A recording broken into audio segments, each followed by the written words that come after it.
On July 29, 2022, on duty officers trying to get breakfast at around 3 a.m., hear a car doing burnouts outside the subway. Officers quickly jump in their patrol vehicle and begin to pursue the individual. After crashing, it is not clear if him or the passenger shoots 3 shots at officers. There's no audio. Your officer, like, your shift is over. Why are you still trying to fight crimes when your shift is... This reminds me of the restaurant manager who isn't supposed to be working that day. And then they come over to the restaurant with their friends and then they have the audacity to tell you, yo, bro, you see that over there? Go pick up. Like, bro, you're not even working, bro. Like... And what Subway opens at 3 a.m. in the morning anyways?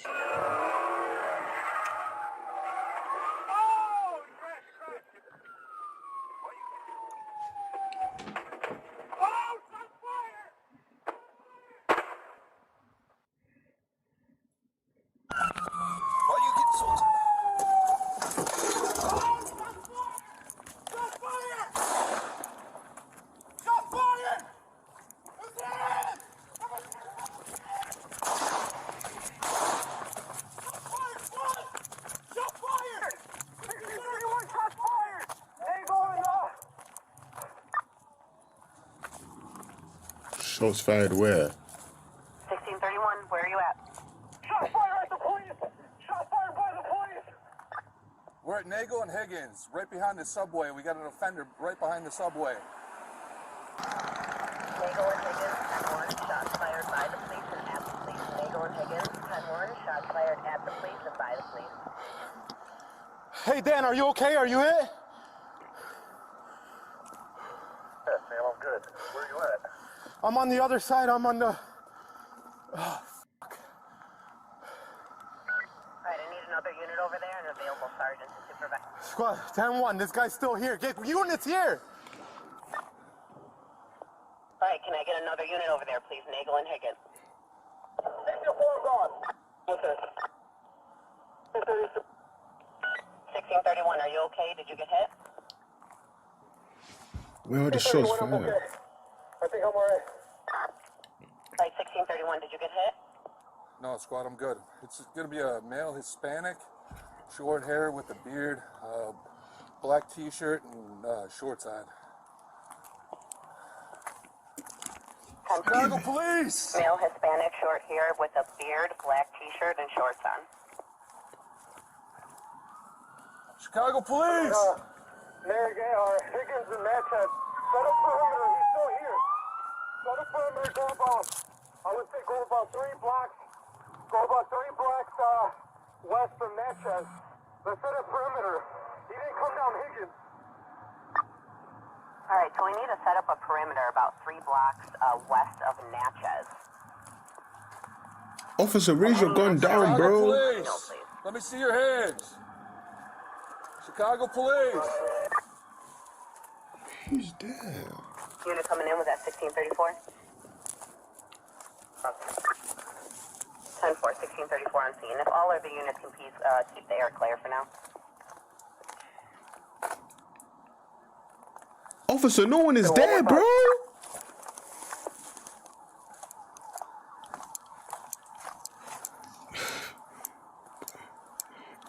Yo, put the gun back in the holster, bro. It's enough, bro. 1620, I'm here with 31's car. It is David George 62085. Alright, so that's a male. So, can you come it again, please? Yes, 10-4. Male Hispanic, short hair with a beard and black t-shirt and shorts. Male Hispanic, short hair with a beard, black t-shirt and shorts.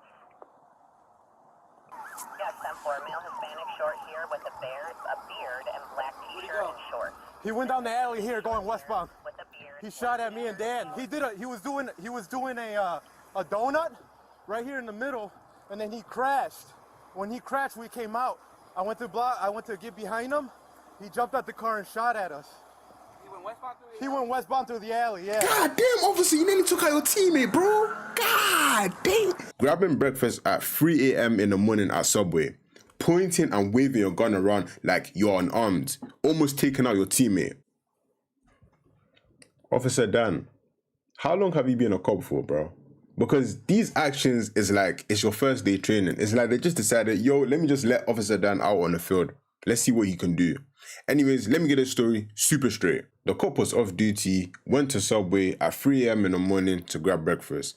Then he heard a sound outside, drag racing, burnout, a car's tire just skidded. And then he decided to be nosy, and then instead of him thanking God that Subway was open at 3 a.m. in the morning, he decided to get back on shift and work overtime for free. Now, as soon as the cop heard the sound, he ran out of Subway, went into his car, put the car from park to reverse, and then back to drive. And not even a minute into the pursuit, he intercepted a Hellcat which came out of the corner and hit a lamppost. Anyways, fast forward, the driver of the Hellcat got up and ran out of the car into a different direction from the cops, and then the cops started shooting from the response of one of the officers saying that shots were fired. Okay, I didn't hear any shots fired, but shots were fired. But it's definitely not the person that was driving the Hellcat. Why? Because after he got out of the car, there was nothing in his hand when he ran away. And before he got out of the car, obviously, he has one hand on the steering wheel. And how are you going to open a door if you have a gun on your left hand? So he opened the door with his left hand and ran before the cops yelled, shots fired. So obviously the driver wasn't the one who fired the shots. But there was also a passenger in the car, and he ran all the way to the right hand side down the alleyway. But I don't think it's the passenger who shot either, because wouldn't it make sense for the passenger to run out the same time the driver ran out of the car, because they busted a corner, no, they came out of a corner, then they hit the lamppost, then the cop intercepted them, and then when they realized that, oh, the cop was behind them, and then probably, oh, I hit the lamppost, then they ran out of the car together. So this makes me believe that the reason why they ran out of the car in the first place was because it was a stolen car. Why? Because for one, it's a Hellcat. Hellcats are known amongst the most stolen cars. And two, it's the middle of the night. The cop heard a sound of a car doing a burnout, wherever, and then they came out of the corner. Maybe they were getting chased by a previous cop, or they just came out from doing a burnout. They hit a lamppost, stuff fell out of the car, and then the cop intercepted them. That's when they ran out of the car. I mean, if the car wasn't stolen and it was really yours, wouldn't you just call the insurance because you just hit a lamppost, whatever, and if stuff fell out of your car, wouldn't you just go to the back and just see if, you know, it's something valuable? But no, stuff fell out of the car, you hit a lamppost, the cop intercepted you, and you ran out of the car. Yeah, that's a stolen car. Okay, so now we know that it wasn't a passenger or the driver who shot at the cops randomly. So it had to be a random sound or someone shooting from far away, or the least a fireworks. I mean, it's the middle of the night. And this situation took place in July. Fireworks, 4th of July. So already we have to eliminate the random sound, which was the stuff that fell out of the trunk. Because the stuff that fell out of the trunk made a sound before the cops yelled shots fired. And we have to eliminate another sound, which was the car hitting the lamppost, because the car hit the lamppost and made a sound before the cops yelled shots fired as well. So now we have to look at the sounds before the second he said shots fired, or during the time he said shots fired. So this leads me to believe that maybe it wasn't the sound of gunshots, it was maybe the sound of tires blowing out. I don't know, maybe hitting the curb, fast, a pothole, I don't know, but this is why I believe it.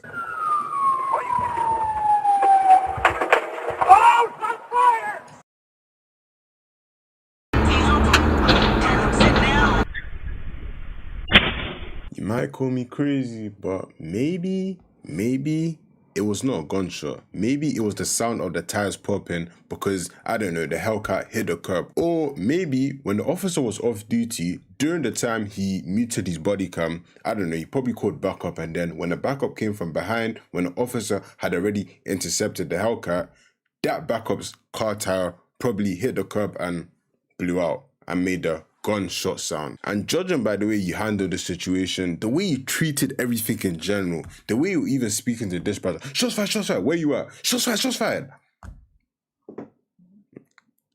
And you were just waving your gun, pointing it. Bro, you know, you nearly took out your teammate. He's there. Instead of using the unarmed hand. Officer Dan, you need to resign.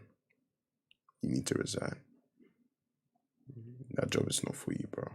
That job is not for you. We can't be making mistakes like this, especially when we are off duty. Imagine one of those shots hit someone, stray, and then it turns out that, wow, there was no one that was actually shooting. Maybe it was a sound of the tires popping. What are we gonna do then, Officer Dan? So we just killed someone who was innocent, probably coming back from a long night shift to provide for their family. All because we thought that the sound of tires popping resembled a gunshot sound. Instead of, before we even shoot or pull out the gun, we inspect or assess the situation at hand to see if maybe someone actually had a gun. Then we will worry about if there were shots fired. But we are just jumping into this is disgraceful.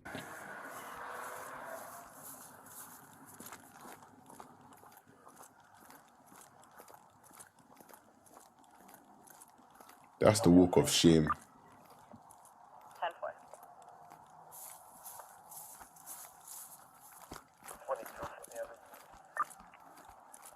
10-4, got shot. 1631.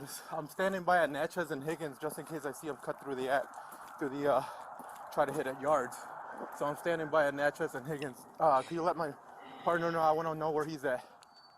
Yeah, other half of 1631. Yeah, just go west.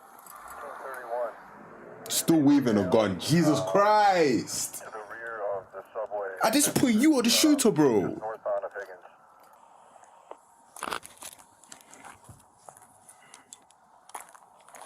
Alright.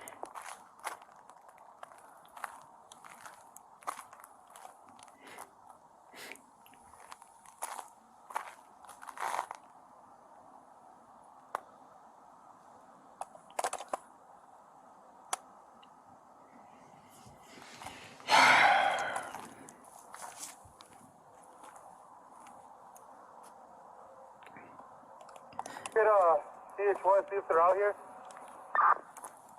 We don't have PH1 up tonight. Don't forget K9 over here. Yeah, 10-4, we can get K9. And do you need an ambulance? Does anyone need an ambulance over there? Brother. Resign. Resign. That job isn't, you're not cut to be a police officer. It's not for you. It's not in your blood. It's not in your DNA. It's not even in your genes. Just resign. Don't even be a firefighter. Don't do anything that's protecting the community. Just, the first thing you need to do is learn how to protect yourself, bro. Don't even protect us. Just go be a farmer, bro. Honestly, just do something else, bro. Just, please, don't protect the community, bro. Leave us alone, we don't need you.